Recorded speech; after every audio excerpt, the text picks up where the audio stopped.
Bom dia, boa tarde, boa noite. A gente está aqui mais uma vez no JediCast, um programa do grupo For Linux. Meu nome é Marcelo. Bom, eu sou o Denis. E a gente está aqui com o Vinícius. O Vinícius já trabalhou na For Linux, ele sobreviveu trabalhando na For Linux. Ô Vinícius, me fala um pouco o que você faz hoje, qual que é o teu conhecimento, o que você estudou, fala um pouco de você. Prazer, pessoal, obrigado aí por essa oportunidade, obrigado Marcelo, obrigado Denis. Bom, atualmente hoje eu estou trabalhando especificamente na área de dados, focado ali na parte de Machine Learning e AI. Então, o meu principal trabalho hoje é montar estruturas de dados para que essa estrutura de dados reflitam em tomadas de decisão. E o que você fazia na For Linux? Na For Linux, inicialmente, entrei lá como... Fora tirar sarro de todo mundo, o que você fazia na For Linux? Bom, eu entrei na For Linux para fazer o trabalho como desenvolvedor Java, porém, posteriormente, eu migrei para a área de DBA e depois migrei novamente para a área de dados, né?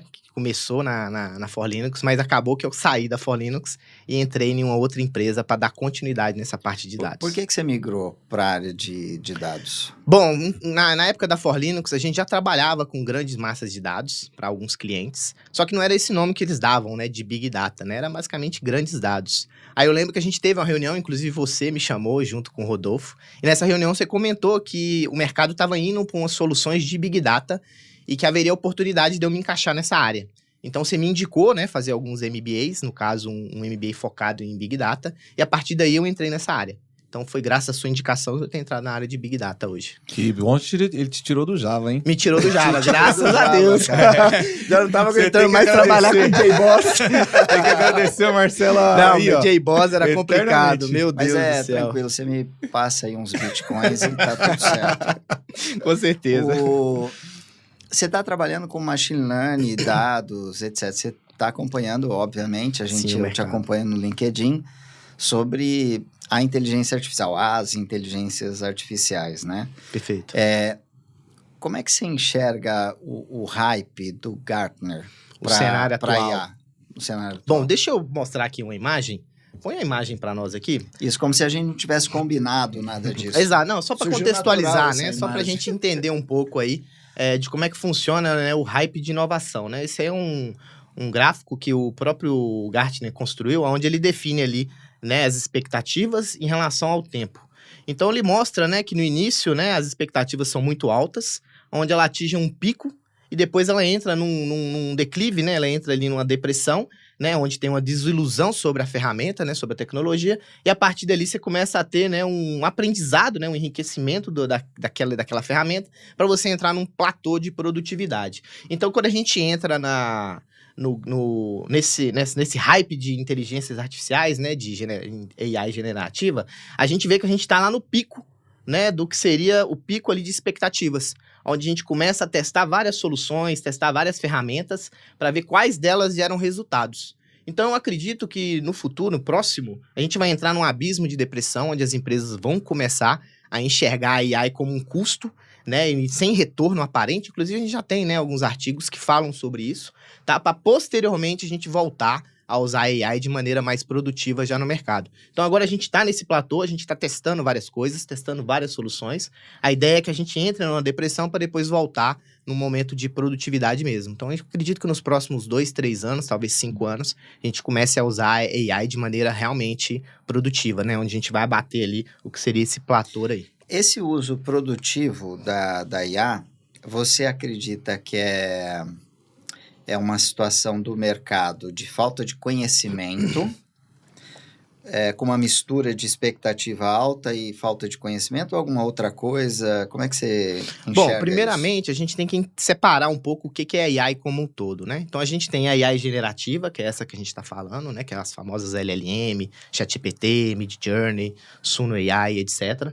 A gente tem AI descritiva, prescritiva e preditiva, que é o que a gente usa no mercado hoje, né? Que é o Machine Learning clássico atual. E a gente tem a AI receptiva e AI reativa, que são basicamente especificamente as AIs que são focadas ali para percepção, né? Por exemplo, um carro do Tesla, que ela enxerga e entende a sua volta, uma AI automativa, autônoma, né? Que ela reage por conta própria, né? Por exemplo, faz trades automáticos. Se a gente focar especificamente na AI generativa, ela ainda não tem, a gente ainda não tem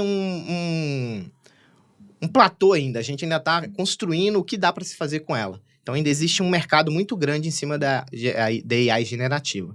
Agora, se a gente fala da prescritiva, descritiva e preditiva, o mercado hoje já está basicamente trabalhando com todas as opções de mercado. Ou seja, você já trabalha na parte de machine learning clássico, todas as empresas hoje vêm trabalhando com isso. Então, você vai usar ali uma regressão, você vai usar ali uma clusterização, você vai usar ali uma árvore de decisão, uma classificação. Então, o mercado já está trabalhando com isso.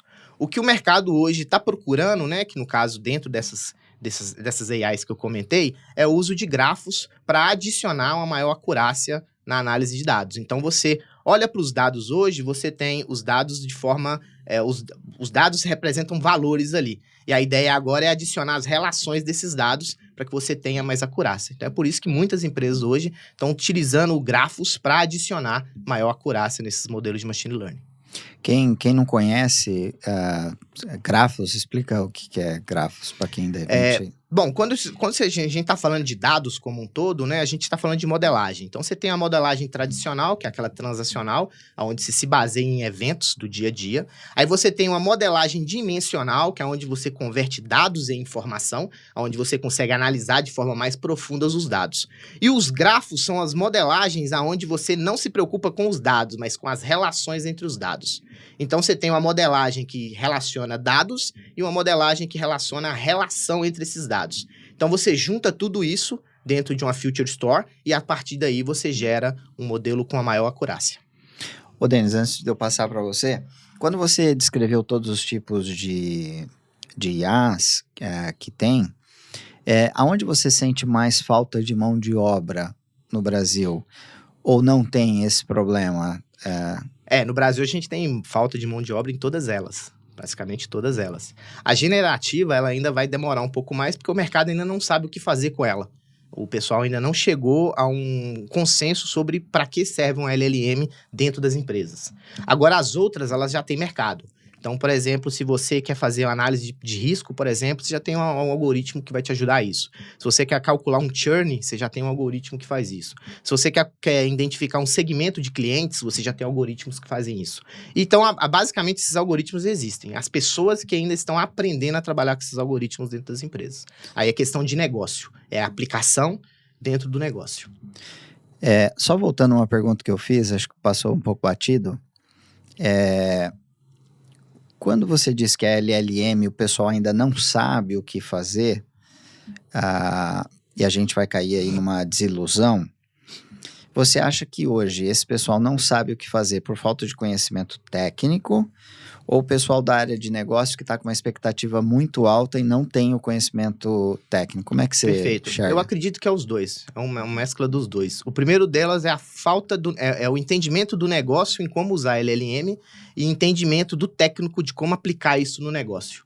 Então, você tem duas vertentes, né? Você tem, de um lado, o cara que é de negócio, que não entende tecnicamente como a LLM pode ser aplicada, e do lado de cá você tem um cara que sabe usar a LLM, mas não sabe aplicar ele para o negócio. Então, você precisa de um intermediário ali, que na maioria das vezes vai ser um cara de produtos com conhecimento em AI para fazer a junção desses dados.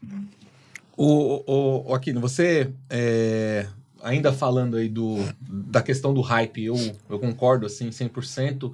Eu só ainda queria pensar na questão da LLM, que ela sim trouxe o hype e o foco para a inteligência artificial. Perfeito. Né? E aí, obviamente, a gente está falando de ChatGPT, está falando de VO3 agora, né? Não agora, mas sim, é o que está popularizando demais, né? E tem muita gente monetizando, fazendo dinheiro usando isso, né? Quando você diz que vai entrar num abismo Você está falando de quem está por trás ou das soluções criadas com IA que não geram valor? Perfeito, ótima pergunta, Denis. Na verdade, a depressão ela vai entrar a Só o partir Denis fez ótima pergunta. Puta que pariu. Não, desculpa, meu. mas fiz a- o Pix, né? Você também A fez uma próxima ótima pergunta que eu fizer, você fala, puta, Marcelo, ótima pergunta. Perfeito, combinado. Mas respondendo a sua pergunta, Denis, na verdade as empresas elas não vão ter conseguido o ROI necessário desses investimentos. Então elas gastaram dinheiro com esses projetos e não teve um retorno financeiro com eles. Mas não teve esse retorno financeiro por N fatores, dos quais a gente vai comentar aqui posteriormente, mas um deles é a falta de entendimento de como aplicar isso no negócio. Eu acho que essa falta de entendimento é o que gerou essa onda vai gerar, na verdade, essa onda de depressão, essa falta de retorno. Então, mas Tá. ainda assim, só para ficar claro, quando você está falando essas empresas, você está falando de produtos gerados? Produtos gerados. Você não está falando de É outros, isso, você não está falando das perfeito. bigs. que Não, estão não. por trás. Essas aí vão continuar ganhando muito dinheiro, porque o mercado já entendeu que a inteligência artificial é o futuro. A questão não é de como, é de quando, tá? Então, as Big Techs vão continuar, inclusive agora a briga delas vai ser pela energia mais barata, elas vão buscar locais onde a energia é mais barata para elas continuarem com evoluindo a inteligência artificial. Eu falo das empresas mesmo, a maioria das empresas, inclusive se eu não me engano tem um artigo, até trouxe ali, depois a gente pode mostrar, onde o MIT fala que mais de 75% dos projetos com inteligência artificial generativa, eles falharam.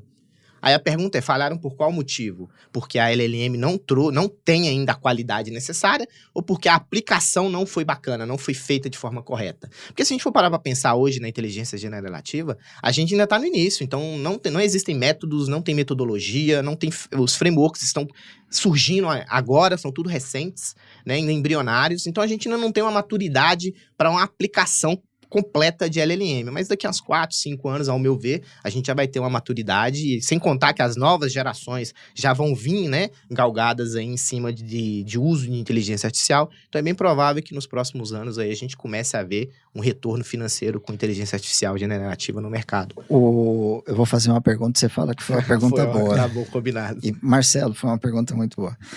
Ontem eu estava no meu elevador, aí teve uma frase da Mariana, que é a CEO da Gup, que foi uma pessoa assim, soube fazer ali, crescer a Gup, bastante competente. Ela falou o seguinte, onde tem problema, tem oportunidade. Nessa linha de que vamos aguardar 5 anos para aí, vai ficar tudo com framework, quais são as oportunidades que você vê para os problemas desses projetos que não deram certo, 75% aí, quais são as oportunidades que você enxerga? Perfeito, ótima pergunta, Marcelo. Obrigado. Não, bom, te respondendo essa pergunta, né? Na verdade, o que eu acredito, tá? É igual se a gente olhar a curva ali, né? Depois da depressão vem um aprendizado, vem um enriquecimento. Então é provável que essas empresas vão entender o que levou esses projetos ao fracasso e vão posteriormente, com novos métodos e novas metodologias, reaplicá-lo para que eles atinjam a expectativa necessária. Então, para mim, o que vai acontecer é as empresas vão entender o que levou ao fracasso e vão fazer as correções para que aquilo volte com mais produtivo, volte com mais capacidade de atender as expectativas. Eu e o Denis, a gente trabalhou num projeto chamado JEDI, é por isso que a gente está aqui, né? O JEDI, enfim, a gente acabou se aproximando de pesquisador para construir ali o JEDI com base científica e não fazer um negócio que, no fim das contas, o cliente acaba sendo cobaia. A gente até brinca com a palavra cobaia. Hoje todo mundo fala que manja IA, tal, mas pouca gente vai lá estudar, enfim. E uma das coisas a gente acabou conhecendo alguns pesquisadores. E em cima do estudo que foi feito, tiveram outros que falaram, olha, muitos projetos com LLMs vão falhar, babá. Aí esse pesquisador, ele escreveu o seguinte, olha, vão falhar. Só que hoje a IA acaba sendo um risco de uma aposta e quem não apostar vai ter que comprar a IA pronta muito mais cara daqui 5 anos e o teu negócio pode estar obsoleto. E quem se arriscar e tentar acertar desse 75%, igual você falou, tentando arrumar, pode construir uma solução completamente nova e romper aí de uma maneira com muito diferencial do mercado. Você acredita que nessa onda de cair do Gartner, né, do gráfico que cai, no Brasil, nós vamos ter esse tipo de oportunidade ou isso vai acontecer mais lá fora? Como é que você vê aqui, Brasil, de empreendendo com IA, pegando essas oportunidades do que está errado em relação ao que tem lá fora? Bom, assim, se a gente for falar de Brasil, né, até no contexto que a gente está hoje, geopolítico e tudo mais, talvez o Brasil comece a ter algumas dificuldades em aquisição de equipamentos para inteligência artificial. Se a gente vê as notícias recentes, a gente vê que o Trump está proibindo a venda de equipamentos de inteligência artificial para o Brasil e para alguns outros países. Isso pode influenciar negativamente a IA dentro do país. Tá? Mas considerando, sendo otimistas, né, de que essas coisas vão ser resolvidas, né? Eu acredito que o Brasil tem muito a ganhar com o uso de inteligência artificial. Existe a necessidade de que haja mais profissionais capazes. Talvez a gente passe ali por um problema no primeiro momento, mas no futuro é provável que a maioria das pessoas elas já nascem, né, utilizando inteligência artificial, então meio que vai estar embutido dentro do conhecimento das pessoas o uso da inteligência artificial. E a aplicação disso na empresa vai ser natural. Eu gosto de dizer, não sei se você já ouviu falar de Pascal, né? Pascal foi um matemático, ele criou ele criou a teoria da aposta de Pascal, que do ponto de vista de apostas, né, matemático, acreditar em Deus é muito melhor do que não acreditar, você tem muito mais benefícios. Eu acredito que a inteligência artificial vai ser dessa forma, ou seja, por mais que a empresa ainda não saiba para que usar a inteligência artificial, é interessante que ela use, porque pode ser que lá na frente ela tenha ganhos muito grandes com o uso da inteligência artificial. Então, realmente, a inteligência artificial vai ser usada por todo mundo no futuro próximo, né? Todas as empresas vão começar a trabalhar com IA. Quem não trabalhar com IA vai ser esquecido. É igual as empresas que não adotaram a internet. Vão deixar de existir em pouco tempo. Essa é a minha crença. Ô Vinícius, a gente tem, assim, muitas notícias, né? E eu acho que grande parte aí do gráfico ele é pautado em notícia, né? Em hype, etc. É o que sustenta grande parte dos investimentos hoje em tudo, né? As bolhas, né? As bolhas se baseiam em especulações. Exatamente. E uma coisa que já se falava aí há algum tempo, né? Quando a gente fala de IA, parece que é muito tempo, mas não é muito tempo, né? Então, o ano passado se falou muito disso, o ano retrasado, o final do ano retrasado também. E eu queria que você desse opinião sobre, primeiro, se você quiser contextualizar o que é AGI e o quão longe a gente está da AGI e por que assim, isso minha opinião pessoal, tá? Não sei se todo mundo concorda, tá? Na minha visão, o GPT-5, ele está aquém do que foi prometido. Não esperava não mais que isso, mas para a maioria, para a grande massa, isso é muito relevante, né? Então, eu queria que você falasse um pouquinho sobre isso. Bom, falando sobre o GPT-5, né, que o pessoal tá falando que foi uma decepção. Na verdade, é porque a gente tá chegando no limite mesmo da inteligência artificial, né, que é a famosa curva S, que é quando a gente começa a entrar num platô ali que novas versões não vão ser 2, 3, 4, 5 vezes melhores que as versões anteriores, né, não é algo mais exponencial, tá? Mas acredito que a evolução da LLM vai acontecer naturalmente, mas não vai ter mais esse boom igual aconteceu antes, tá? Sobre a inteligência artificial geral, pelo que eu entendi que você perguntou, né? Cara, assim, é um assunto que eu não conheço a fundo, porque realmente é um negócio meio utópico, né? De você ter uma inteligência que vai entender de tudo e responder a tudo, mas considerando que a inteligência artificial ela está evoluindo, é provável que a gente comece a ter uma AI, a inteligência artificial geral, construída em módulos, em pedaços, tá? Mas eu particularmente não sei te responder esse assunto no detalhe. Tá? Eu acredito que isso é muito utópico para hoje. Talvez daqui uns 5, 10 anos, a gente já comece a ter mais tangibilidade para falar, putz, isso aqui pode ou não funcionar. Hoje tá muito utópico. Então, hoje em dia, se perguntar para a maioria das pessoas, as pessoas, não, isso não vai acontecer nunca. Deixa eu só fazer mais Vai lá. Eu vi eu acompanho muito o Fábio Akita, né? Você conhece? Quem não conhece no X é o Makita. Exato. E ele tem uma frase aí que ficou bem marcante, né? Principalmente porque ele foi no Flow, né? Então, que ele disse isso. E faz pensar, né? Ele falou que o seu hype, né, por inteligência artificial é inversamente proporcional ao seu conhecimento. Verdade. E você conhece muito, né? E o quão hypado você ainda está com o IA desde desse boom, né? Porque Perfeito. Eu, particularmente, sou bem otimista com a inteligência artificial, tá? Eu acredito que nos próximos anos a gente vai começar a entender de verdade as capacidades da inteligência artificial, principalmente quando ela começar a fazer coisas do cotidiano, principalmente quando você tiver um robô fazendo o papel de um pedreiro, fazendo o papel de um garçom, fazendo o papel de um motorista. Aí sim a gente vai começar a entender os limites que realmente a inteligência artificial pode chegar. Tá? Hoje, se eu for pensar de maneira pessimista, talvez a gente ache que não, a inteligência artificial não vai chegar tanto. Mas eu gosto de ser otimista nesse sentido, porque se a gente for parar... Eu vim do mundo analógico. Eu, com meus 14, 15 anos, a minha internet era discada. Você lembra do barulhinho do fax modem? Eu não Tinha que lembro. conectar depois da meia-noite, era depois das 2 da tarde no sábado. Então, eu sou dessa era analógica. Então, quando apareceu a internet pra mim, cara, aquilo pra mim era um negócio muito louco. Imagina, você poder olhar qualquer coisa que tiver na internet a seu dispor, qualquer coisa que você quer aprender tava na internet, né? Aí você começa a falar de Big Data. Você fala, caraca, antigamente pra você processar um arquivo de 1 milhão de registros no banco de dados era algo complicado. Hoje você analisa bilhões e bilhões, trilhões, muito rapidamente com ambientes escaláveis. Aí, de repente, você fala de LLM, uma máquina que ela sabe tudo e te responde tudo. Imagina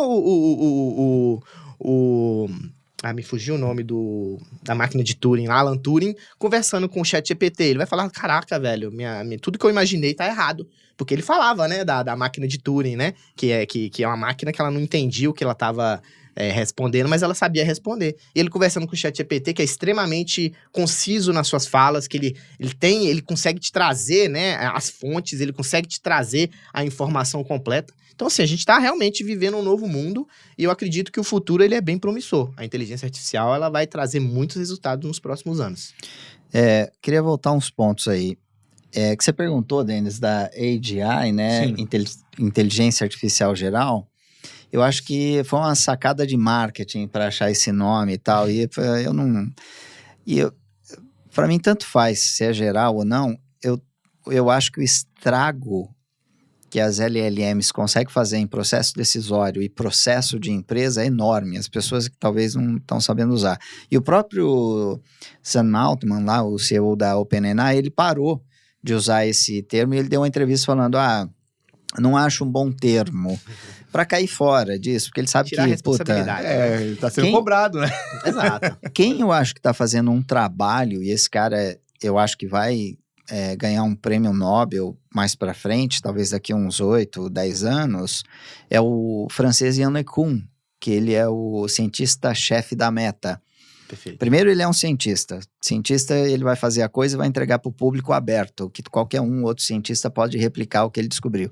E ele está criando um tipo de inteligência que aprende pela experiência, sozinha. E eu fui recentemente... É o que a gente chama de AI reativa, que ela aprende pelo reforço.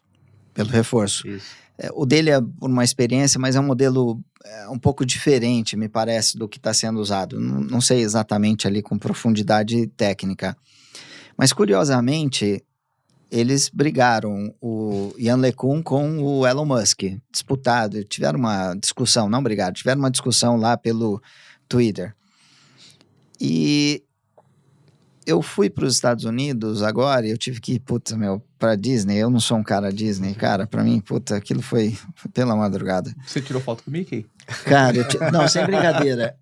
Eu tirei todo mundo tirando foto com personagem aqui e ali. Eu fiz questão de tirar uma foto com uma lata de lixo atrás, cara. Eu tirei uma foto minha com uma lata de lixo atrás.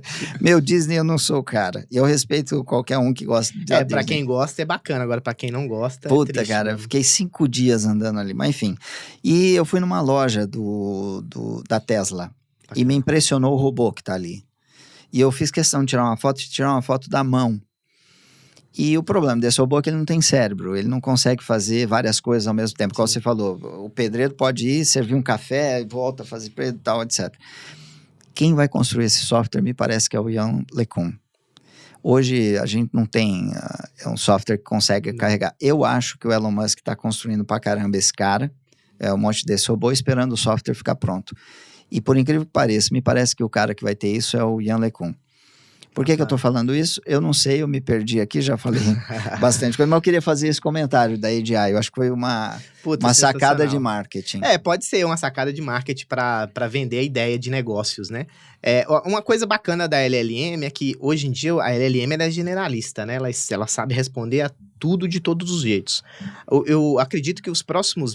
Na verdade, eu acredito que, na verdade, já está acontecendo, né? Muitas empresas já estão usando. Só que ainda vai ganhar tração ainda o uso de SLM, que é Small Language Models, que são modelos de linguagem pequeno, que são especializados em determinados assuntos. Então, a maioria das empresas vão utilizar essas SLMs para poder ajudá-las no negócio. Talvez para tomar Como que uma empresa construiria um SLM? Ela poderia usar, por exemplo, todo o conhecimento de governança que ela tem dos documentos da empresa para poder responder decisões de negócio ou auxiliar pessoas em dúvidas técnicas, do tipo assim, eu tô querendo montar tal estrutura de negócio, eu vou me basear em dados XYZ, me mostra onde esses dados estão, me explica como eu capturo esses dados, e a própria SLM vai poder Mas ele redirecionar. construiria isso do zero ou ele partiria de uma LLM para fazer um RAG aí?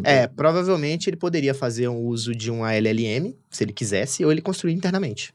Aí é uma decisão de negócio, né? Se você quer algo que já está pronto, você usa um LLM com uma RAG para poder implementar, complementar o conhecimento, ou você vai treinar uma do zero. Aí é questão de custo-benefício, né? De ver qual dos dois vai valer a pena. Ô, Aquino, a gente... um outro tópico, né, que a gente vai falar um pouco para frente aqui é sobre dados, né? E já tem mais tempo, né? Acho que umas 5 semanas, a gente teve um paper aí que viralizou na internet, um monte de gente falou sobre ele, eu não sei se você leu, que falava do aprendizado a partir do zero. Eu não me lembro exatamente o nome do paper, depois eu coloco aqui o link no podcast, mas esse paper falava exatamente disso, né? Da IA, que ela aprende a partir do nada. E aí, conforme ela vai sendo... Esse algoritmo, né, conforme ele vai tendo interações, ele vai se alimentando e a base de conhecimento dele vai sendo gerada a partir dessas construções. Eu não sei se você leu, e eu queria a sua opinião. Eu não li esse paper, mas ouvi alguns assuntos no LinkedIn sobre ele, tá? Posso estar falando bobagem aqui, porque eu não li o paper, tá? Mas a ideia dele é que... as LLMs hoje, elas se baseiam em texto para aprender o mundo, para conhecer o mundo. E ele alega que uma criança, sem texto nenhum, apenas percebendo o mundo à sua volta, ela aprende. E esse aprendizado é muito mais rápido. Então, a ideia é que a percepção, né, uma IA perceptiva, entenderia o ambiente à sua volta e a partir dali teria mais conhecimento, tá? Só que eu não li o paper, então eu não sei exatamente como é que funcionaria, como é que seria as entranhas desse modelo. Mas eu acho que a ideia é bacana, porque ela se baseia na percepção de evolução do humana, né? Que é onde você, pelo ambiente, você aprende. Esse é o discurso do Yann LeCun. É esse tipo de IA que ele está criando. E ele sempre dá o exemplo da criança que consegue aprender por experiência caindo e tal. Exato. E ele, curiosamente, ele fala muito do gato. O gato bebê, ele tem uma capacidade de aprender física absurda. Sensacional. O gato bebê e tal, ele já consegue... Ele já nasce sabendo as coisas naturalmente. Diferente de um cachorro, que demora muito mais para perceber o próprio ambiente e o corpo à sua volta. O gato, ele rapidamente identifica os limites do seu corpo. Eu demorei muito tempo para aprender muita coisa. Vai lá dentro. Então, aí puxando esse gancho, Vinícius, fala um pouco da importância dos dados em todo esse processo aí, desde... Eu acho interessante, assim, porque... hoje, né, a gente já tem uma grande dificuldade, né, porque não tem mais dado, né, para alimentar os modelos, né. Tanto que o pessoal tá usando muito dado sintético, né, que é criado pela própria queria máquina. Que você falasse um pouquinho sobre isso também. Bacana. Bom, não preciso nem dizer que os dados são o novo petróleo, né, então os dados, eles ajudam eles são o motor que vão gerar as LLMs. Sem dados, você não tem nenhuma informação, tá? E qual que era o problema antigamente? O problema antigamente era armazenar e processar esses dados. Então, a gente entra ali entre 2015 e 2020, mais ou menos, principalmente aqui no Brasil, as empresas ainda estavam aprendendo a lidar com essa massa de dados. Então, as pessoas estavam escolhendo as ferramentas. Então, naquela época, você tinha um Prime, você tinha Cloudera, você tinha os primeiros serviços da cloud aparecendo para trabalhar com Big Data. Então, entra esse problema. Quando a gente entra ali entre 20 e 22, que entra a pandemia, a gente começa a ter um problema de governança desses grandes dados. Então, as empresas, elas tinham os dados dentro dos data lakes, só que elas tinham uma dificuldade enorme para governar esses dados, para entender exatamente o que tinha ali. Tanto que o termo pântano foi surgindo, né? O pântano de dados, né? Que você tem tantos dados ali colocados de qualquer forma que basicamente você tem um pântano, você não tem um data lake, tá? Então, quando a gente venceu essa parte da arquitetura, da estrutura de dados e da governança, a gente começou a ter dados confiáveis para poder gerar informações confiáveis e vai ajudar na tomada de decisão. Então, os dados, eles são importantes nesse ponto porque eles precisam estar trabalhados e estruturados com qualidades e com governança para valer algo que para ser um asset, para ser para trazer valor pro negócio. Então, quando a gente fala de inteligência artificial, a gente precisa falar de dados, porque sem inteligência artificial a gente não tem, sem dados a gente não tem inteligência artificial, porque a gente não tem o motor, o combustível conteúdo necessário para que a inteligência artificial gere resultados, tá? Então, quando a gente está falando ali dessa migração, né, de dados para inteligência artificial, a gente entra num gap ali, que é o quê? Tá, eu tenho os dados, eu preciso trabalhar esses dados. Aí entra a parte de decisão de negócios, que é o que o cientista de dados ajuda a construir. Então, o cientista de dados, ele vai entender os dados que estão dentro do data lake, vão identificar padrões e oportunidades de negócio e utilizando os algoritmos de machine learning ou de inteligência artificial clássicos, né, ele vai conseguir trazer valor para o negócio. Aí as LLMs se aproveitam desses dados que vão estar estruturados, limpos e com qualidade para poder gerar as informações que a gente precisa. Eu queria colocar pimenta nesse negócio aí. Eu acho que o momento que a gente está do mundo, das LLMs, da IA, das redes sociais, os dados, né, foram o grande petróleo.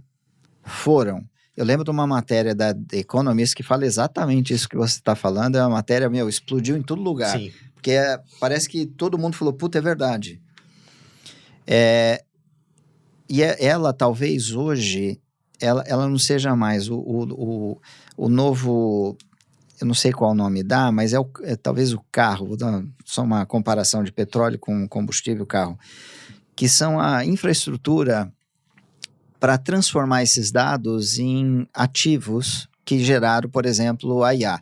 Uma vez que transformou isso, tá aqui, tá pronto, me parece que não precisa ficar consultando a todo momento, tá aqui, foi traduzido tudo em token, tá aqui funcionando, e agora eu domino a infraestrutura e os métodos de engenharia para ter aqui a minha IA, e daqui para frente eu vou embora.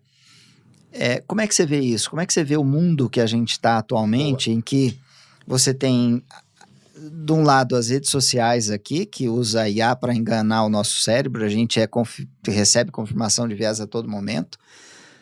Como é que você vê isso? Bom, eu queria contextualizar, né, falando, construindo uma história desde lá do passado até agora. Aqui não, só pra, já que você vai entrar nesse assunto, eu queria também que você, em um dado momento aí, fizesse uma separação para quem está assistindo de mercado, porque tem muita gente que não sabe hoje, dentro do mundo de inteligência artificial, qual que é a separação. Perfeito. O cara que vai trabalhar com dados, o cara que trabalha com machine learning, o cara que trabalha com deep learning, o cara que faz tudo. Bom, o cara que vai ser mandado embora. Não, bacana. Quando a gente fala de dados, como a gente estava comentando aqui, a gente tem que entender que o dados, ele também significa poder. Da mesma forma que no passado, quem tinha terras tinha poder, e posteriormente, quem tinha indústrias tinha o poder, e que no caso hoje, quem tem dados tem o poder. Aí agora a gente está migrando para a inteligência artificial. Quem tiver o controle sobre a inteligência artificial, automaticamente sobre os dados vai ter o poder. Por que isso é importante?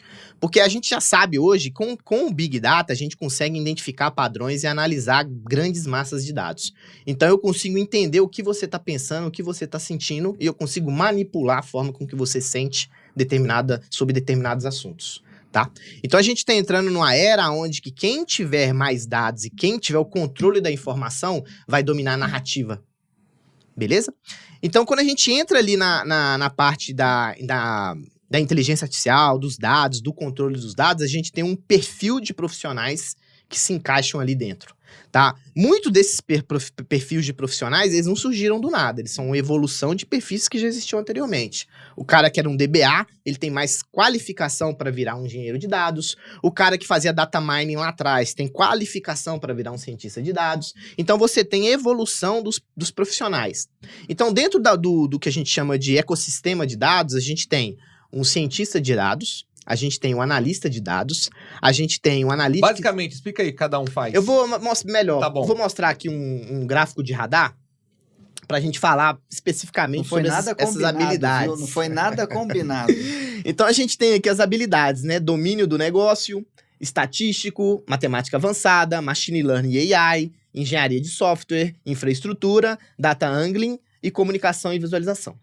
E a gente tem aqui nas legendas, a gente tem as profissões de engenheiro de dados, de machine learning engineer, que é um engenheiro de machine learning, de cientista de dados, de data analyst, de business analyst e de analytics engineer. Basicamente, esses são os perfis que a gente hoje tem dentro da área de dados. Então, se a gente olhar, por exemplo, o data engineer, que é o laranjinha lá aqui embaixo, né? A gente vai perceber que o foco principal dele é infraestrutura e engenharia de software, que é o cara que ele tem que entender como movimentar dados de um lado para o outro. Então, o engenheiro de dados é o cara que vai tirar o dado de uma determinada origem e vai levar para dentro de um data lake e vai deixar esse dado preparado para que outra pessoa acesse.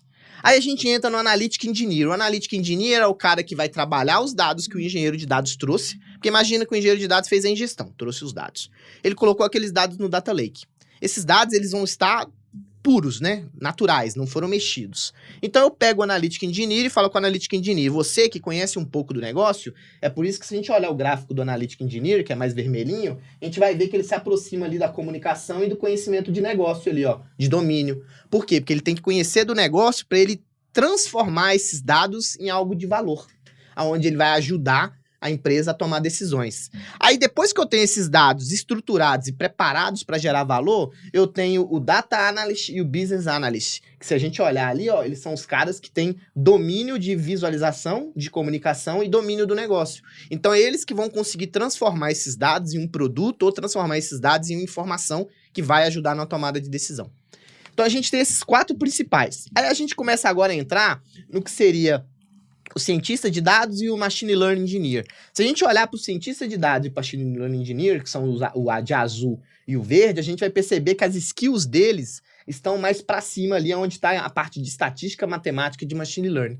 E apesar deles ainda terem uma perninha ali voltada para comunicação, domínio de negócio, só que é muito menor.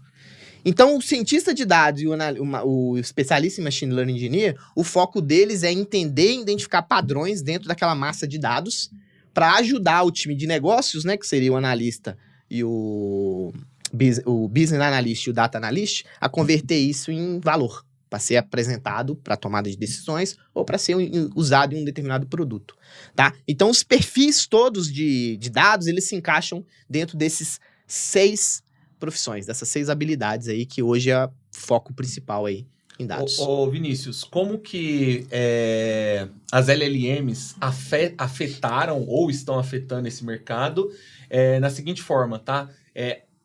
Coisas que foram transformadas aqui com o LLM em todo esse cenário e profissionais que, bom, uma empresa já não teria como arcar com esse custo, mas com a LLM hoje ela consegue ter uma estrutura parecida com isso. Perfeito. Se a gente falar de inteligência artificial dentro desse mercado de dados que a gente falou, na prática, aí quando a gente está falando de inteligência artificial, a gente está falando daquelas que eu comentei, né? Descritiva, prescritiva e preditiva. Depois você explica a diferença de cada uma delas. Perfeito.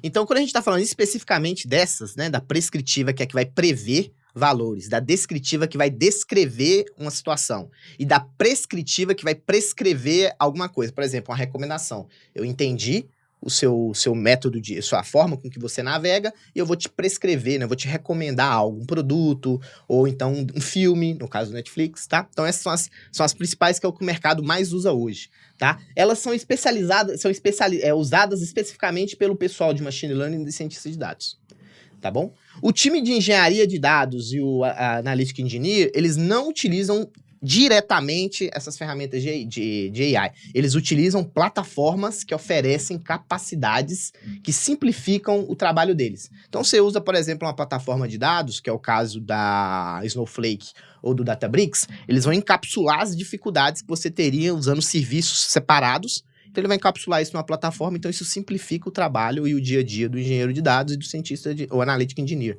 Porque ele vai fazer muito mais com menos. Essa é uma das vantagens que o mercado tem trazido hoje, tá? Então, a inteligência artificial, quando você fala com ela como ferramenta, ela ainda não entrou diretamente no mercado de dados na parte de infraestrutura. Ele tem lá como plataforma para simplificar. Por exemplo, um processo de qualidade, um processo de deploy. Ele ajuda, mas ele não faz o papel do engenheiro de dados. Ele apenas auxilia, tá? A inteligência artificial mesmo, ela é usada ali pelo time de cientistas de dados e pelo pessoal de machine learning, que eles aplicam isso nos dados mesmo, usando um desses métodos que eu comentei, de prescritiva, descritiva ou preditiva. O conhecimento desse pessoal é um conhecimento muito sofisticado. Eu me lembro de... É um pessoal mais acadêmico, né? Mais acadêmico, mas mesmo quem não seja tão acadêmico, o cara, para ter o conhecimento disso, é um conhecimento que você não aprende lendo um livro e fala, bom, agora eu sei. Você tem que aprender através de vários livros e fazendo muito exercício, praticando, errando, praticando, errando. É o famoso bunda na cadeira, né? Literalmente estudar e gastar estudar, energia ali. Exatamente. Você acha que o Brasil, ele está formando, ele está preocupado, o Estado está preocupado, vou mudar um pouco aqui a pergunta, porque tem a ver com pessoas, país, competição, o Brasil está mais competitivo. Você acha que o Brasil está formando pessoas, está preocupado com isso no momento atual, prevendo ali o futuro? Te pergunto isso porque uma vez eu li uma matéria que a China tinha interesse de ter as 50 melhores universidades de inteligência artificial no mundo. Eles estão aplicando inteligência artificial lá na escola primária, né? Inclusive, os Estados Unidos criou uma lei obrigando as crianças a estudarem inteligência artificial já no pré-primário, literalmente. Do que você vê, como é que você enxerga o Brasil? Cara, o Brasil, assim, eu com o Brasil sou um pouco pessimista, porque o Brasil é a famosa... ele não decola voo nunca, né? Tipo assim, parece que vai voar e estaciona. Então, a gente vê o Brasil sempre gastando energia com coisas que, a longo prazo, não são benéficas. Então, eu vejo o Brasil literalmente exportando inteligência profissional. Pessoas que são profissionais de mercado mesmo, pessoas que têm um conhecimento, elas não ficam no Brasil, elas acabam indo para fora do Brasil, levando conhecimento para os Estados Unidos, para a Europa, até mesmo para a China, tá? Então, o Brasil hoje, ele tem uma defasagem grande de profissionais, principalmente profissionais que realmente conheçam a área de dados. Hoje você tem muito usuário de ferramenta. É o cara que ele sabe usar a ferramenta, mas ele não entende a metodologia, ele não entende a infraestrutura de como aquilo funciona. Ele sabe apertar o botão e conferir se rodou. Ele não tem a capacidade de analisar e entender a fundo aquilo que está acontecendo.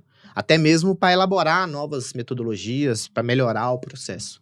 É basicamente um cara que aperta botão. Infelizmente, no Brasil, a gente tem essa defasagem. Você vê alguma possibilidade de mudança disso? Olha, tem eu alguma acredito, esperança, não? Eu tenho uma esperança que o próprio brasileiro... Porque o brasileiro, ele acaba... como é que eu posso dizer, né? Ele acaba aprendendo a conviver com o ambiente que ele tá se reinventa. Se reinventa. Perfeito, ótima palavra, Denis. Eu acredito que o próprio brasileiro vai se reinventar naturalmente, ou seja, ele vai, por conta própria, ele vai aprender as coisas que precisa aprender, porque o mercado vai forçar ele a isso, não porque o governo vai ajudar. Peraí, Denis, e qual seria esse aprendizado? Que conselho você daria aqui? Eu normalmente termino com isso, mas já que a gente está esquentando aqui... Perfeito, perfeito. Você fez uma pergunta que eu Obrigado, gosto de falar sobre, porque eu também sou coordenador e professor de MBA. Você dá aula onde? Até você poderia ter falado isso, perfeito. Falou pra gente no almoço, onde você dá aula? Atualmente eu sou coordenador e professor na Impacta, onde eu sou responsável ali pelo MBA de Data Science e de Data Engineering. E eu também sou professor de uma faculdade chamada Unicarioca, que é uma faculdade é um MBA também, né? Que lá no Rio de Janeiro. E atualmente comecei a dar aula na FGV, na Faculdade Getúlio Vargas. Comecei Legal. lá também. Vai lá. Em relação a O que o cara educação aprender? como um todo, né? O que eu acho que as pessoas têm que aprender? Que eu acho que isso aí deveria aprender naturalmente. Ou seja, não é porque você vai trabalhar com tecnologia ou não. Eu acho que você deveria aprender, porque a gente vai caminhar. Eu não preciso dizer que o mundo vai ser tecnológico. Eu não preciso dizer isso. Hoje tudo é tecnologia. Hoje você vai no barzinho ali, até para você olhar o cardápio, você precisa de tecnologia para acessar o cardápio digital. Então hoje é tudo digital. Então as habilidades que eu acho que uma pessoa tem que ter. O primeiro delas é a adaptabilidade. Ou seja, você perceber que você não tem que aprender só essa ferramenta. Se essa ferramenta ficar defasada, você tem que ter adaptabilidade e flexibilidade para ir para outra e aprender outra tecnologia. Né? Não ficar preso a uma só. A segunda é a capacidade analítica. É você saber analisar as coisas com criticidade. É olhar e entender se aquilo faz ou não faz sentido para você seguir um caminho que você acredita. Agora falando de ferramentas, né? de habilidades mesmo, de skills. Aprender Linux. Eu acho que não importa se você vai trabalhar com tecnologia, você aprender Linux é a porta de entrada para a tecnologia. Depois que eu aprendi Linux, qualquer outra tecnologia que apareceu para mim, ela apareceu de maneira muito mais simples. Porque no final das contas, estava rodando em Linux, estava rodando em cima de uma infraestrutura Linux. Então, se eu precisasse instalar um pacote, se eu precisasse instalar um banco de dados, se eu precisasse configurar um serviço, se eu precisasse configurar um DNS, se eu precisasse acessar um servidor, por eu saber Linux, eu sabia fazer isso. Isso facilitou bastante minha vida. A segunda é aprender SQL. SQL, inclusive eu falo de SQL desde 2013, inclusive tem um vídeo Lembro, meu pô, você foi gravar um vídeo no fala Parque lá no Ibirapuera, meu. Exato. Eu achei fantástico ali, no Que a Parque gente foi falar Ibirapuera. sobre o curso de SQL que a Forlinx estava lançando. Perfeito, exatamente. Lá eu já entendi a importância do SQL, porque da mesma forma que a gente está conversando aqui em português, o SQL é a comunicação que você vai fazer com o seu banco de dados, que você vai fazer com os seus dados. É a linguagem de que você se comunica com os dados. É uma linguagem declarativa, fácil de entender. Do ponto de vista, na minha visão, ela é extremamente simples. Então, você aprendendo SQL, você já vai saber se comunicar com seus dados. Você vai saber pedir, você vai saber mudar, alterar, deletar. Isso é importante. Outra habilidade que é importante ter, principalmente para quem vai entrar na área de dados, é modelagem de dados. É saber fazer uma modelagem transacional, utilizando as terceiras formas normal. É saber fazer uma modelagem dimensional, entendendo como converter dados em informação para que aquilo seja usado para a parte analítica, onde você agrupa as informações e visualiza os resultados. E uma modelagem em grafo para você entender a relação dos dados entre o que você precisa, entre o que você quer buscar. Então, é a modelagem. E, por último, uma linguagem de programação. Aí eu vou falar do Python, por quê? Porque o Python, dentro da área de dados, ele é um canivete suíço. Você faz muita coisa com Python com poucas linhas. Aí alguém vai virar para mim e falar assim, Vinícius, mas significa que o PHP, que o Java é ruim? Não. Só que para dados... O Java é ruim. Não fala isso não, pô. Sacanagem, né? Sacanagem. Tem muitos ouvintes aqui que são javeiros, hein? Eu vou assumir o hate. O Java é ruim. O problema do Java é que você fazer pouca coisa no Java, você tem que escrever muito. Isso que é o problema do Java. Mas... se a gente trouxer o Javaman aqui, você vai apanhar, ele cara. Você vai apanhar, certeza. Vamos fazer um debate. E olha que eu sou certificado em Java. Eu tirei várias certificações Java. Eu tenho 4 certificados Java. Então, assim, eu trabalhei muitos anos com Java. O problema do Java é que tudo que você vai fazer no Java é muito custoso. Você gasta muito tempo para desenvolver. Pra você subir um servidor de JBoss, você demora, sei lá, uns 5 minutos para subir um start simples lá. Né? Sem contar os diversos problemas. Mas voltando. O Python é a linguagem que, para quem vai trabalhar com dados, é importante ele ter. É uma linguagem simples de aprender, rápida de... Você pega um código de Python, se ele estiver bem escrito, você entende exatamente o que está fazendo isso, você não precisa nem de documentação. Aí alguém vai falar assim, mas significa que as outras linguagens são ruins? Não. Só que para dados, Python. Agora, se você vai para o mundo enterprise, que é um mundo onde é corporativo, existem regras, existem regulamentações, existe uma série de coisas, aí o Java e o PHP já são linguagens um pouco mais maduras e preparadas para o mundo enterprise. Agora, o Python para a área de dados é o básico. Assim, Python, SQL é o básico para quem quer entrar no mundo de dados. Você quer perguntar? Eu tenho uma outra. Eu ia sair um pouco desse assunto. Não, eu quero ainda. E os métodos de machine learning, deep learning, para o cara entender todo o conceito? para ele sair do outro lado, por exemplo, para ele montar chamar neurônios digitais, né, que reconhece foto, por exemplo, de gato e vai lá por cada pixel e ele dá peso. Perfeito. Quando a gente começa a falar de machine learning, digamos assim, né? A gente tem o machine learning clássico, que são os algoritmos clássicos de machine learning, né? Uma regressão linear, uma regressão logística, você tem ali uma classificação, aí você tem os métodos que você vai usar para rodar esses caras, né? Então, por exemplo, você está preocupado em calcular um valor futuro, então você vai fazer uma regressão. Qual algoritmo de regressão você vai usar? Você vai testar vários e vai descobrir qual deles tem a melhor acurácia. Você vai rodar ali uma classificação para saber se uma imagem é um gato, um cachorro. Você vai rodar lá uma série de algoritmos, existem vários algoritmos, mas minha pergunta vai ter a melhor acurácia. Aonde que o cara aprende isso? É brincando com Python? Qual que é a sua recomendação para ele, entendeu? Tá. Bom, é importante ele fazer um básico para ele entender o que é, né, o machine learning clássico e o que são esses algoritmos e o que eles fazem. Né? Para que serve uma regressão, para que serve uma classificação, para que serve uma clusterização. Ele vai entender que uma classificação, ela serve para classificar um objeto entre A ou B. É fraude ou não é? É um gato ou não é? É um spam ou não é? Ou no caso, multiclasses, né? De várias classes que se encaixam ali. Ou uma clusterização. Você quer segmentar um grupo de clientes ou um grupo de pessoas. Você vai usar uma clusterização. Você quer prever um valor futuro. Você vai usar uma regressão. Esse é o básico. Se você entender para que você vai usar uma regressão, para que você vai usar uma classificação, para que você vai usar uma clusterização, se você entender isso, aí você entra nos algoritmos que você vai usar para chegar aos resultados que você quer. Aí você já entra para a parte mais técnica de como aqueles algoritmos funcionam, tá? Agora, quando você fala de deep learning, é onde você entra numa situação de redes neurais, onde você vai se aprofundar na descoberta de padrões usando redes neurais, que são formas de se chegar a um resultado final. Aí você tem técnica como Transformers, que é usado ali no ChatGPT e etc. Tá? Mas essa parte de Deep Learning é uma parte que eu não me aprofundei muito. É uma parte que, de certa forma, não vivencio no meu dia a dia. Então, eu não tenho aplicabilidade para falar dela nesse momento. Agora, a parte clássica, que é o Machine Learning clássico, que é o que faz a parte de churning, que é o que faz personalização de produtos, que é a que faz a parte de scoring de crédito, é o que eu tenho mais habilidades, né? Que é onde eu tenho trabalhado mais na parte de produtização. A gente falou, Marcelo, eu acho, Marcelo, vocês citaram a China, né? E ainda voltando lá para LLM, ChatGPT, a China fez um estrago lá o ano passado. Foi ano passado, né? Janeiro, esse ano, né? Com o DeepSeek? Com o lançamento do DeepSeek. E bom, teve o crash aí de bolsa e etc, né? E o lançamento da nova versão do DeepSeek tá atrasado. Eu queria que você falasse um pouco aí da China nesse cenário, né, nesse contexto aí de briga ali da IA e também uma expectativa aí para uma versão do DeepSeek. Tá, bacana. Bom, o DeepSeek, ele veio e chamou muita atenção porque ele basicamente custou míseros dólares, né, se for comparar com um ChatGPT, e trouxe resultados tão próximos quanto.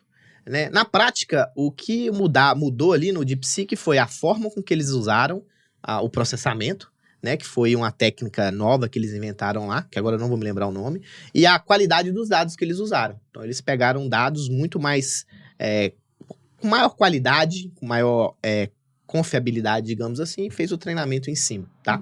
Não sei dizer a respeito dessa nova versão, particularmente eu não acompanhei, não sei dizer qual é a expectativa de melhoria ou de novas features, tá? Então, não posso falar sobre. Mas eu acredito que a China, ela vai... A China é um divisor de águas quando se fala em tecnologia. Ela vem investindo em tecnologia há muitos anos, tá? Agora ela tá colhendo os frutos. E provavelmente nesses próximos anos aí ela vai trazer muito mais novidades.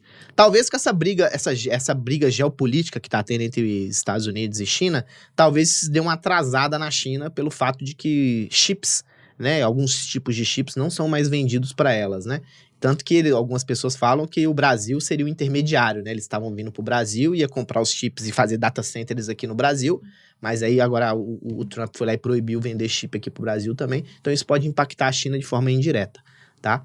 Mas é futurologia, né? A gente não sabe dizer exatamente o que vai acontecer, mas que com certeza a China vai continuar evoluindo na inteligência artificial, isso com certeza vai. Eu fico imaginando que Talvez o atraso era para esperar o lançamento do GPT-5. Pra ver o que ele ia trazer, porque às vezes os deles também não trouxeram muita novidade, né? Que essa puta. Exatamente. Verdade. Mas eu fico imaginando que vem uma outra bomba aí. Certeza, certeza. O segredo agora, desculpa te interromper, Marcelo, eles estão falando muito de agentes, né? De agentes de AI, de agente que vai fazer as coisas por você e tudo mais. Eu acredito que isso é um outro mercado também, que provavelmente vai dar um boom em algum momento também. Porque todo mundo vai querer substituir alguém por um robô, provavelmente. Isso de agentes fazendo isso, a gente está fazendo aquilo. Teve uma empresa indiana que usava muito a gente está fazendo isso, a gente tá fazendo aquilo. Agente de pessoas, né? O da China... Essa é a vantagem de ganhar dinheiro na bolha, né? Tem um monte de gente gastando dinheiro, então qualquer um que inventa um nome bonito... É só você escala no cartão de crédito, né? Exato, perfeito. Teve uma grande vantagem que parece que foi uma sacada de marketing da China lançar o DeepSeek aberto. Uhum. E é um aberto diferente do mundo open source que a gente conhece. O aberto chinês, né? O modo de open source. Não, eu digo o seguinte, o código-fonte está lá, mas você não consegue colaborar.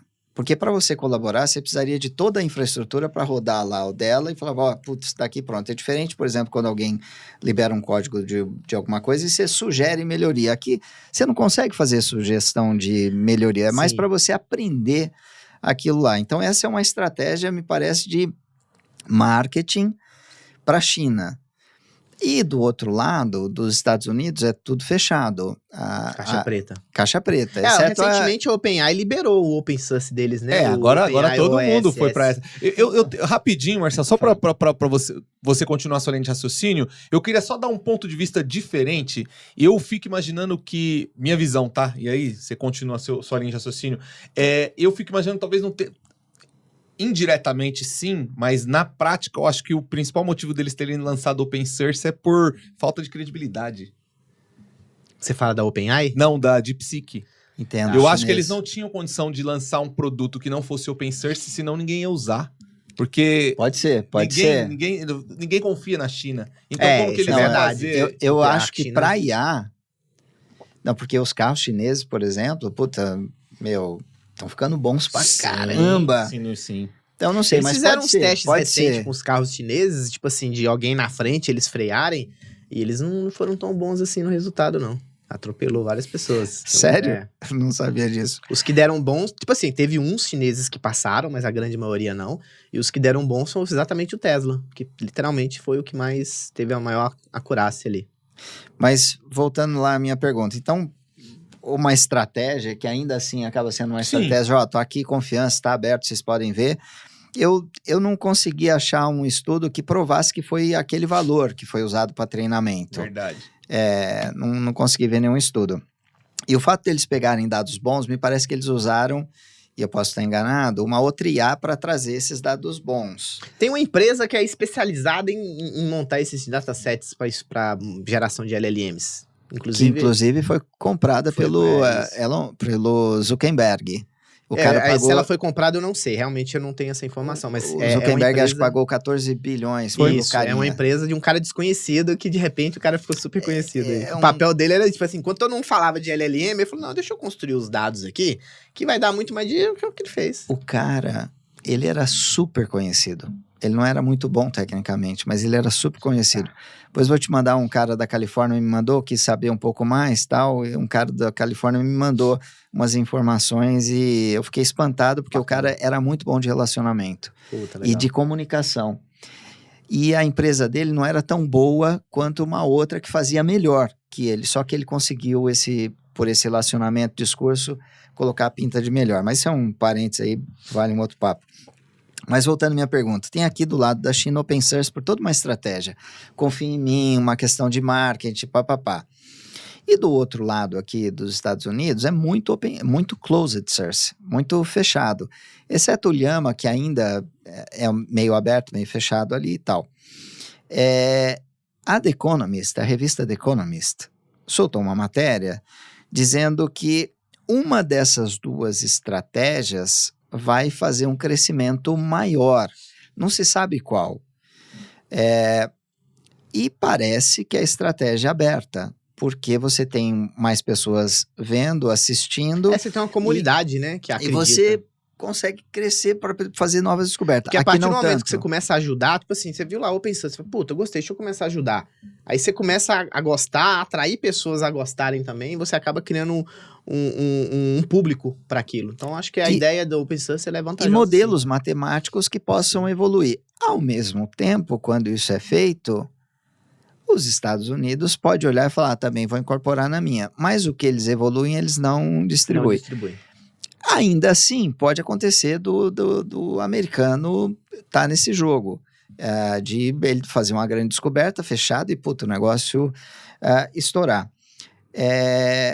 Como é que você vê essa linha desses dois? Porque me chama um pouco a atenção isso, parece um negócio meio lá da Guerra Fria. Entre a caixa fechada e o mundo Open Source, né? E um negócio meio da Guerra Fria, porque numa não muito declarado, quem dominar a IA de uma maneira... Vai dominar o mundo. Domina o mundo. E os como é que grandes você players enxerga? já entenderam isso, né? Os Estados Unidos e a China já entenderam isso. Antes a briga estava por dados, né? Tanto que as Big Techs literalmente têm todas as informações que eles querem. E agora a briga vai ser pela inteligência artificial. Qual deles vai ter a inteligência mais avançada? Assim, eu acredito que a solução Open Source ela vai se tornar padrão para todas as empresas. Porque, querendo ou não querendo, existem muitas mentes brilhantes que elas não estão dentro dessas empresas. Elas estão fora do mercado de trabalho, entre aspas, né? E elas poderiam estar ajudando, e não então porque está na caixinha fechada. Eu acredito que no futuro, todas as soluções, principalmente as de inteligência artificial, inclusive tem o Hugging Face, né, que é uma plataforma com um monte de coisas de inteligência artificial ali, para você literalmente aprender. Sim. E as soluções open source, na minha concepção, elas vão, na verdade já dominam o mundo de dados, né, porque a maioria das ferramentas de Big Data hoje são soluções open source, e eu acredito, de novo, que as soluções de inteligência artificial, elas vão virar open source também, grande maioria delas. Talvez não as features principais, não aquilo que faz a diferença no negócio, core, né? mas o core, né, que é o básico, que faz a IA funcionar, com certeza aquilo ali vai ser open source. Legal. Eu acho que a gente já tá no tempo, né? Aqui, não vai aqui, o papo tá bom, a gente nem vê o tempo passar. É verdade, eu tenho tempo pra falar, gente. Eu tô tranquilão. Aquino, eu queria só voltar em relação àquele conhecimento necessário pro cara. Que dica você dá pro cara aprender machine learning? Você falou do Linux, eu acho, corretíssimo, né? Eu acho injusto não ter falado do Windows, né? Não, pelo amor de Deus. Você falou do Linux, tal, do Python. Mas como o cara que, tá bom, vou aprender Linux, vou aprender Python, tal, eu quero aprender sobre as técnicas de machine learning padrões. O que ele faria? Boa pergunta. O cara, para ele aprender a trabalhar com esses algoritmos, ele vai precisar, sim, ter um conhecimento básico matemático e estatístico. Por quê? Porque ele precisa entender como... Porque assim, imagina, você vai treinar o modelo. Não é só jogar o dado no algoritmo e cuspir o resultado. Você precisa olhar para aqueles dados. É o que a gente chama de EDA, né? Que é análise exploratória. É você olhar para aqueles dados e, olhando aqueles dados, você entender o que faz sentido ou não para o resultado que você quer. Por exemplo, você quer fazer uma análise de crédito de uma determinada pessoa. Faz sentido você olhar para a idade dele? O que vocês acham? Eu acho Análise de crédito? Faz sentido, perfeito. Por quê? Porque dependendo da idade dele, você vai definir se ele tá ou não em que país? De qualquer lugar, na verdade. Ele tá? Aí você começa, de qual país, de qual região, qual é a escolaridade dele, qual foi os últimos, do ponto de vista financeiro, que ele gastou. Aí você virar e falar assim, puta, eu percebi que esse cara aqui, ele tem uma capacidade financeira de 10 a 20.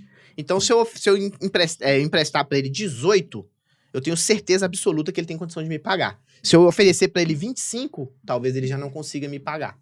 Então, para eu poder chegar nesse número, eu preciso analisar os dados e entender como esses dados representam valor para o que eu quero. Então, isso é algo que envolve um conhecimento de negócio e um conhecimento técnico e matemático. Aonde ele aprende isso? Qual dicas que você daria pro cara que, a gente veio do nada? Que você recomenda para esse cara? Olha, que tá ouvindo? existem vários vídeos no YouTube que introduzem um assunto. Então, para um cara que não sabe absolutamente nada, ele ter essa introdução é importante. E depois ele pode fazer alguns cursos por exemplo, gratuitos, né? Aqui eu vou falar tudo que é gratuito, tá? Na Coursera, por exemplo. A Coursera tem vários cursos de Machine Learning, né? Inclusive, alguns cursos do Andrew Ng, que é um dos maiores especialistas. Pra mim é o cara top. Tem um curso É o dele Deep de Learning Deep Learning AI, que Deep é uma Learning plataforma dele. Se eu não me engano, o Coursera foi criação dele também. Foi, ele Coursera foi. Então, lá dentro tem vários cursos gratuitos que já entram na cerne do assunto. Então, você vai entender matematicamente como é que funciona o algoritmo de regressão, como é que funciona o algoritmo de classificação, como é que funciona o algoritmo de clusterização e de como é que funciona a rede neural. Aí, a partir daí, você procurar especializações. Porque, assim, aplicar o algoritmo é simples. Você pega, se você entrar no Hugging Face lá, você pega lá um notebook lá que faz uma regressão para você. Sim. São 5, 6 linhas de código e você, já sei fazer uma regressão. Só que a pergunta é, quais os dados você vai usar e como você vai identificar, né, as features que fazem sentido ou não. O que é uma feature? Feature é uma informação relevante para a inteligência artificial para que aquilo seja usado no algoritmo, tá? Então, para você chegar nisso, você requer um conhecimento que aí requer aquela experiência. Então, a Coursera, ela tem cursos introdutórios bons e tem cursos que entram na cerne do algoritmo, de como o algoritmo funciona. Mas a aplicação, aí realmente é experiência. Entrar numa empresa, virar pro cara e falar assim, cara, olha, você tem uma base de clientes aí? Tem. Você tem uma base de produtos e de usabilidade do cliente nos produtos? Tem. Então, vamos tentar montar um churn aqui e ficar brincando lá e ver se aquilo atende ou não o resultado. Ó, Aquino, fala um pouquinho então da sua trajetória aí, desde você entrou no mundo da tecnologia até essa virada de chave aí. Cara, eu comecei... Você falou um pouco aí na introdução, mas... Não, bacana. Cara, eu comecei a mexer com tecnologia em 2001, quando eu entrei num curso de informática aplicada pelo Senai. Eu tinha meus 15 anos. Lá eu aprendi o que seria o introdutório da informática, né? O que é rede, o que é programação, o que é a parte de visual, como é que funciona um sistema operacional básico. Então ali eu tive uma noção do que seria a internet como um todo, o que seria a computação como um todo. Posteriormente a isso, eu fiz um curso técnico pelo ETH, né? Eu sou de Governador Valadares, né? Quem não conhece aí é Valadólares, né? Que o pessoal vai muito para os Estados Unidos e eu vim para São Paulo. E lá eu tinha uma escola que chamava ETH, né? Que é uma escola que ela ensinava tecnologia, né? Informática, na verdade. E lá eu aprendi mais a fundo a programação. Então lá eu aprendi a programar, na época usando a linguagem Delphi. Aprendi sobre redes, né? Como montar uma rede, usar o DHCP, usar o Windows, o Linux. Então eu tive um aprendizado introdutório, né, que seria ali a estrutura básica, e a partir daí eu fui fazer minha faculdade de ciência da computação. Aí na ciência da computação a gente aprende a parte técnica mesmo, né, a fundo. Então eu entrei na área de tecnologia muito cedo, então eu já comecei a trabalhar também, por eu ter feito esses cursos anteriormente, então eu já sabia fazer um programinha para vender, um cadastro de clientes, um cadastro de produtos, eu já sabia fazer algumas coisas de formatação, de instalação de rede. Na época, antigamente o Wi-Fi ninguém tinha Wi-Fi, era cabeamento, né? Então eu aprendi, né, antigamente o cabo coaxial, depois veio o famoso cabo RJ45, então eu aprendi a trabalhar com cabeamento, ajudava a montar as redes das famosas LAN houses, né? Antigamente o computador era muito caro, né? Internet nem se falava. Aí tinha as lan houses. Aí o pessoal montava lan house, eu ajudava eles a montar, fazer a formatação e tudo mais. Então eu entrei desde cedo na área de informática. Mas eu fui começar mesmo a trabalhar com programação depois que eu me formei na faculdade. Aí eu me formei na faculdade, fui trabalhar numa empresa que era uma software house, onde eles desenvolviam sistemas para comércio. E eles estavam migrando do Clipper, né? Que é uma linguagem mais arcaica, né, de terminal, pro Java. Pro Delphi, na época era o Delphi, tá? A linguagem Pascal. Né? E o Delphi, para quem já trabalhou com Delphi, o Delphi é muito simples de você lidar, né? Você tem lá os formulários, as janelas, você trabalha ali baseado em eventos e tudo mais. E depois eu migrei para São Paulo, e em São Paulo fui trabalhar na For Linux, e lá na For Linux eu me especializei em soluções open source. Então, comecei a trabalhar com Linux, comecei a trabalhar com Java, comecei a trabalhar com Postgres e fui me especializando nessas ferramentas. Primeira vez que você mexeu com drogas. Com drogas, pesadas. Não, ali foi complicado, velho. Java, assim, uma das coisas que me deu mais raiva no Java foi quando eu comecei a trabalhar com JBoss. Porque aí a gente trabalhava com o JBoss, aí tinha um cliente que tinha um JBoss, aí o cara queria migrar o JBoss para uma versão nova do JBoss. Eu lembro que teve um cliente, né? Não sei se eu posso falar o nome aqui. Não. Ele saiu de uma versão 4 do JBoss para uma versão 5 do JBoss. Cara, e a mudança do ponto de vista arquitetura foi enorme pro JBoss 5. E o cara tava usando um código completamente mal feito, com frameworks já que não recebiam atualização. E eu tive que migrar aquilo pro JBoss 5. Cara, mas eu apanhei, e o negócio não saía do lugar. E eu já tava para desistir desse projeto, até que milagrosamente eu achei a solução. Aí a gente conseguiu migrar esse projeto, mas ali pra mim foi um aprendizado de nunca mais usar o JBoss pra nada. Brincadeira, tá? Eu tô exagerando aqui, porque foi uma migração dolorida, porque o problema não era o JBoss, né? Era a aplicação que estava extremamente acoplada no JBoss 4. Então, quando precisou levar ela pro JBoss 5, pelo alto acoplamento, o sistema teve que ser literalmente remodulado. Eu tive que refazer boas partes do código ali pra atender às necessidades. Aí foi Mas assim, pra mim, do ponto de vista de experiência, foi sensacional. Foi aquela dor gostosa, né? Aquela que você apanha, igual jiu-jitsu, né? Você vai no jiu-jitsu, apanha e sai feliz. Ah, tô satisfeito e tal, a mesma coisa. Ô, Vinícius, tá falando a tua trajetória e é uma questão de empregabilidade. Sim. Saiu um estudo se não me engano, do Stanford, alguma coisa assim, meio recente, em que ela fez uma pesquisa com os jovens. Bacana. Na área de TI. E ela detectou que eles estão tendo mais dificuldade de conseguir trabalho porque a régua subiu Muito. devido à IA. Não só devido à IA, é pela facilidade com que as ferramentas traduzem coisas que eram difíceis. Antigamente, para você usar o Linux, era um trabalho danado para você instalar determinados pacotes. Hoje não, hoje está tudo muito pronto. Então, é a mesma coisa com a área de dados hoje. Você usa uma plataforma igual o Databricks e o Snowflake, ele simplifica tanto o trabalho que a pessoa ela entra e parece que ela não sabe nada, mas ela consegue usar a ferramenta. Mas ainda assim, mesmo que tenha ficado mais fácil, seria possível o cara estudar algumas coisas mais e conseguir emprego. Se destacar. Não está acontecendo isso. E aí a minha pergunta para você, e aí eles estão apontando que uma grande possibilidade disso é devido à IA. Aí minha pergunta para você em relação à empregabilidade, como é que você vê em 10 anos o mundo devido à IA? Perfeito. Seja otimista, faça um otimismo pergunta, pra gente. Ela é bem capciosa, porque a gente pode entrar em várias ramificações aqui. Mas eu vou ser otimista. Empregabilidade. Tá? Eu vou ser otimista? Bem otimista. Vou ser otimista. Porque se a gente for pensar de forma pessimista, a gente não sai do lugar, né? A gente não sai de casa. Realista. Você boa. Realista. Você mais realista, perfeito. O que eu vejo, né? Que hoje, quando a gente pega essa geração Z, que é uma geração mais recente, que já nasceu dentro do mundo digital, eles são extremamente ansiosos. O cara tem 2 anos de experiência e já quer ser sênior. Entendeu? É uma pessoa que ela já quer uma senioridade muito rápida. Então, quando você entra agora no mundo da inteligência artificial, onde as coisas ainda facilitam mais ainda para uma pessoa, ou seja, a pessoa não sabe nada, ela vai lá na inteligência artificial, com poucas perguntas ela já aprende. E já consegue até fazer, porque ela pode pegar a própria inteligência artificial para gerar para ela exemplos.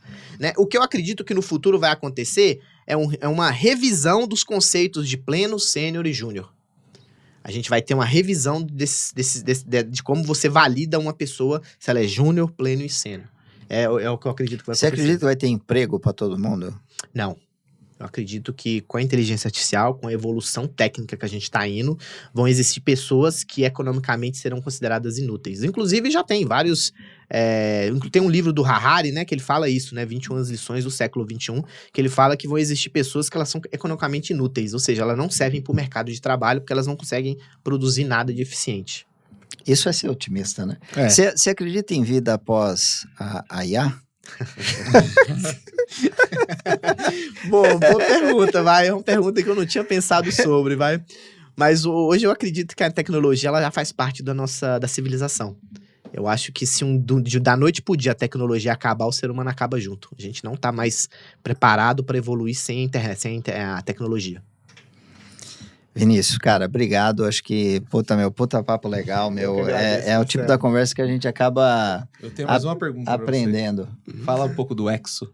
Nossa, pelo amor de Deus. É pra ir embora? Você tá me expulsando, né? Vocês nunca saberão. Nunca saberão, velho. O Exo, puta, meu Deus. Que doideira. Era baseado naquela especificação de portlets, né? Que foi uma especificação que veio com o intuito de simplificar, né, a adição de novos serviços e ferramentas na interface web, mas era complicado. Espero que ninguém procure saber sobre. Gente, obrigado. Obrigado, Até a gente. próxima. Valeu, Obrigado, mais. até Tchau, mais. tchau. Tchau, tchau.